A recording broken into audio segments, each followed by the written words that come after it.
भारत और मालदीव का जो विवाद चल रहा है, इसमें नुकसान सिर्फ और सिर्फ मालदीव का है। भारत के लिए पाने के लिए बहुत कुछ है, लेकिन खोने के लिए कुछ भी नहीं है। जी हाँ, आपने देखा कि जब से पीएम मोदी ने लक्षद्वीप की तस्वीरें पोस्ट की और भारत के लोगों को ये कहा कि वो लक्षद्वीप देखने आए, देखिए कि लक्षद्वीप कितना खूबसूरत है, यही बात मालदीव में मंत्रियों को नागवार गुजरी और उन्होंने सीधे टिप्पणी पीएम मोदी पर कर दी। और वो यहाँ पर नहीं रुके, उन्होंने लक्षद्वीप में कहा कि क्या सुविधाएं हैं, मालदीव उससे बेहतर है, वो तुलना करने लग गए। और जब ये तुलना हुई तो ये बिल्कुल भी मालदीव के मंत्रियों को रास नहीं आया। और उसके बाद क्या हुआ, मालदीव की सरकार में 3 मंत्री थे जिन्होंने आपत्तिजनक टिप्पणी की थी, उनको बर्खास्त किया गया।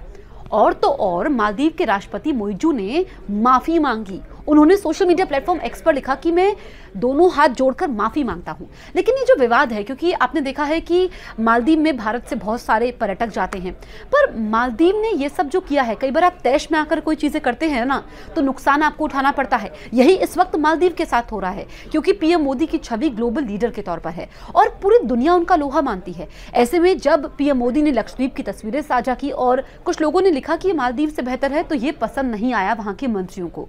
अब आप ये समझिए कि मालदीव में जो उनका अर्थव्यवस्था का सारा जोर है वो पर्यटन पर है, यानी कि उनकी अर्थव्यवस्था पर्यटन से भी चलती है और हर छठा व्यक्ति मालदीव में भारतीय है। तो मालदीव को तो नुकसान है ना, क्योंकि कई सारे ऐसे लोग हैं जिन्होंने मालदीव की अपनी यात्राएं रद्द कर दी हैं। वो मालदीव नहीं जा रहे हैं, वो लक्षद्वीप जा रहे हैं। हालांकि लक्षद्वीप में 5 स्टार सुविधाएं मौजूद नहीं है, उसमें थोड़ा वक्त लगेगा, लेकिन फिर भी वहां पर अब लोगों का रुख हो रहा है। ऐसे में आपने देखा होगा कि कई सारी ऐसी कंपनीज हैं जिन्होंने मालदीव की बुकिंग्स कैंसिल कर दी हैं, तो इसमें नुकसान सिर्फ मालदीव को हो रहा है। अब आप ये समझिए कि भारत सबसे बड़ा साझेदार है मालदीव का, क्योंकि जब कोविड के समय में भारत ने सबसे पहले वैक्सीन मालदीव को दी थी।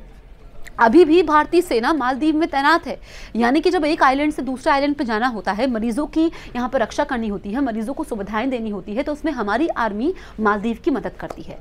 आपको यह भी याद होगा कि किस तरीके से मालदीव के साथ हर संकट के समय हम कंधे से कंधा मिलाकर के खड़े हुए हैं। जब सुनामी आई थी तो भी भारत ने मदद की थी। तो ऐसे में मालदीव को मालूम है, वहां की इस वक्त मोइजू सरकार को मालूम है कि भारत से दुश्मनी मोल लेना या फिर भारत के खिलाफ कुछ भी बोलना, या फिर कई बार ऐसा होता है ना, आप बिना सोचे समझे कुछ भी बोलते हैं, वो गलत होता है और वो आपके ऊपर हावी हो जाता है। और यही इस वक्त मालदीव के साथ हो रहा है। अच्छा, मालदीव की रुचि ज्यादा चीन के साथ है। चीन की यात्रा पर मोइजू गए, लेकिन भारत से दुश्मनी भी मोल लेना मालदीव नहीं चाहता है। और क्या पता, वहां पर तो सरकार गिरने के आसार हो गए हैं।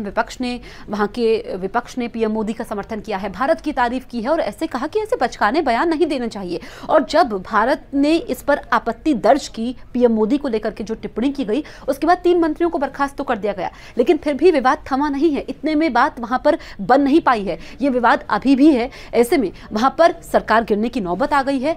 और तो और भारत विरोधी ऐसे बयान देना मालदीव को हर तरह से महंगा पड़ता हुआ नजर आ रहा है।